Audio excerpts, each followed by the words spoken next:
Shortcut. Jennifer एक freelance photographer थी। वो एक बहुत ही फ्री स्पिरिटेड लड़की थी और अपनी लाइफ को अपने टर्म्स पर जीती थी। उसका बिंदास एटीट्यूड सभी को पसंद आता था। जो भी पैसे वो अपनी फोटोग्राफी से कमाती थी वो सब वो पहाड़ों की नई नई जगहों को एक्सप्लोर करने में लगा देती थी। जेनिफर को सोलो ट्रैवलिंग यानी अकेले ट्रैवल करना बहुत पसंद था।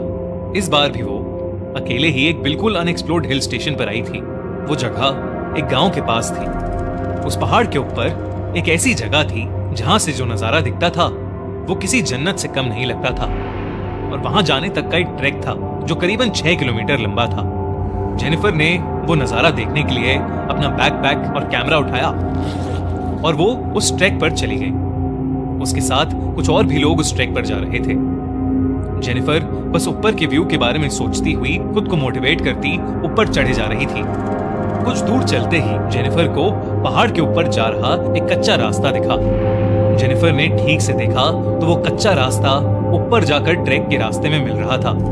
जेनिफर को लगा वो एक शॉर्टकट है और जेनिफर को ट्रैकिंग का काफी एक्सपीरियंस था, तो उसने वो कच्चा रास्ता ले लिया। उस कच्चे रास्ते पर चलते हुए जेनिफर को करीबन आधा घंटा हो गया था। अब तक उसे पक्के रास्ते पर पहुंच जाना चाहिए था, पर वो तो पहाड़ के किसी घने जंगल में आ चुकी थी। जेनिफर ने पीछे मुड़कर देखा तो उसे वापस जाने का रास्ता भी नहीं समझ आ रहा था। वो रास्ता भटक चुकी थी। उसके फोन में नेटवर्क भी नहीं था। अब जेनिफर थोड़ा परेशान होने लगी थी। अपनी किस्मत को कोसती हुई जेनिफर सही रास्ता ढूंढने में जुट गई। भूख के मारे उसकी जान निकली जा रही थी कि तभी उसके सामने कुछ ऐसा आया जिसे देखकर उसे अपनी आंखों पर यकीन ही नहीं हो रहा था। उस वीराने के बीच एक बहुत ही सुंदर सा कैफे बना था।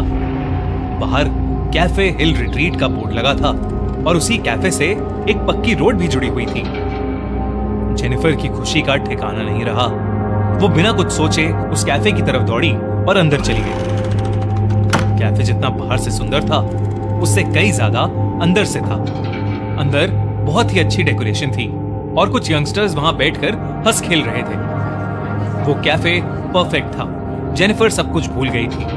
वो फटाफट से एक टेबल पर बैठ गई और एक वेटर तुरंत उसके पास आ गया। उस वेटर ने जैसे ही मेन्यू कार्ड टेबल पर रखा, जेनिफर की नजर उसके हाथ की कलाई पर गई। उसकी कलाई पर जलने का एक घाव था। जब तक जेनिफर उस घाव को ठीक से देख पाती, उस वेटर ने उस घाव को ढक लिया। जेनिफर को बहुत ज्यादा भूख लग रही थी और इसीलिए उसने जल्दी से अपने खाने का ऑर्डर दे दिया। ऑर्डर करने के कुछ ही समय में जेनिफर को लगा कि उसे थोड़ा फ्रेश हो जाना चाहिए, तो वो उठकर कैफे के वॉशरूम की तरफ जाने लगी। वॉशरूम के रास्ते में उन हंसते खेलते यंगस्टर्स का टेबल भी था। जेनिफर उनके पास से गुजर रही थी कि उसने देखा कि उनमें से एक लड़के के सर पर एक घाव था और ये घाव ठीक उस वेटर के जैसा ही लग रहा था। ध्यान से देखने पर जेनिफर को पता चला कि वैसा एक घाव उस टेबल पर बैठे हर इंसान पर था। किसी के माथे पर था तो किसी के हाथों पर। जेनिफर उन घाव को देखने में इतनी गुम हो गई कि उसने रियलाइज ही नहीं किया कि वो हंसते खेलते यंगस्टर्स अब बिल्कुल शांत हो चुके थे और वो जेनिफर को बहुत ही डरावने तरीके से घूर रहे थे। जेनिफर को लगा कि शायद उसके ऐसे घूरने से वो लोग नाराज हो गए हैं। वो सॉरी बोलकर वहां से सीधा वॉशरूम चली गई। वॉशरूम में टैप ऑन करके जेनिफर उन घाव के बारे में सोच रही थी। सोचते सोचते जब उसने अपना मुंह पानी से धोया और सर ऊपर उठाकर शीशे में देखा तो उसकी रूह कांप उठी। उस वॉशरूम के शीशे में उस वॉशरूम का पूरा एरिया जलकर काला हुआ दिखाई दे रहा था। अचानक उसे बहुत जोर जोर से लोगों की चीखों की आवाज आने लगी, लेकिन ये सब कुछ ही सेकंड्स में बंद हो गया और जब तक जेनिफर कुछ समझ पाती सब कुछ पहले जैसा हो गया था। जेनिफर को लगने लगा कि उस जगह में कुछ तो गड़बड़ है, पर उसे इतनी भूख लगी थी कि उसने सोचा कि वो जल्दी से जल्दी अपना पेट भरकर वहां से निकल जाएगी।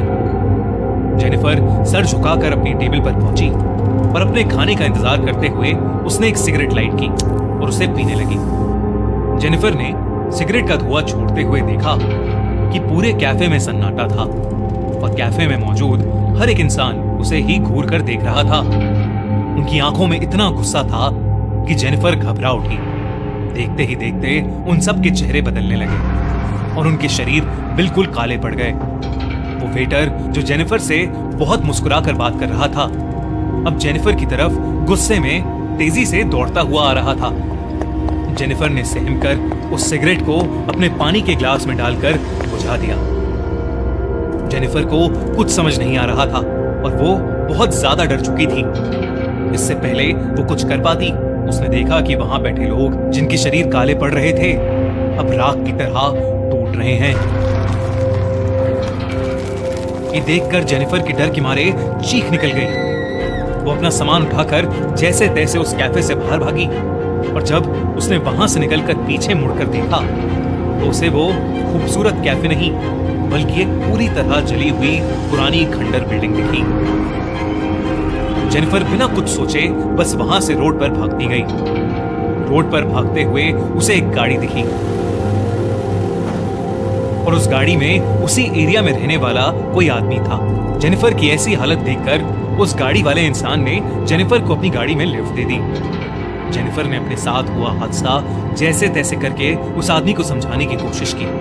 जेनिफर को लगा था कि वो आदमी उसको पागल समझेगा, पर उस आदमी ने कुछ ऐसा कहा जो जेनिफर ने कभी सोचा भी नहीं था। उसने जेनिफर को बताया जिस जगह की वो बात कर रही थी वो 10 साल पहले एक कैफे हुआ करता था। एक बार एक कस्टमर उसी कैफे में सिगरेट पी रहा था और उसने सिगरेट को बिना बुझाए ही अपने टेबल के पास फेंक दिया था। उस कस्टमर की लापरवाही से उस कैफे के एक पर्दे में आग लग गई और इससे पहले कि कोई कुछ कर पाता उस पूरे कैफे में आग फैल गई और अंदर फंसे सभी लोग जलकर मर गए। जेनिफर ये सुनकर हक्की बक्की रह गई। अब उसे सब समझ आ रहा था, पर उसे विश्वास ही नहीं हो रहा था कि उस कैफे में मौजूद सभी लोग जिंदा नहीं बल्कि मरे हुए थे। उस आदमी की बात सुनकर जेनिफर सोच रही थी कि वो बाल बाल बच गई, लेकिन जेनिफर को यह नहीं पता था कि उसके बगल में बैठे इंसान की गर्दन पर भी वैसा ही घाव था। अगले दिन उस एरिया के अखबार में एक खबर आई जिसमें लिखा था कि एक लड़की की उसी मेन रोड पर एक्सीडेंट में मौत हो गई और उस लड़की का नाम जेनिफर था।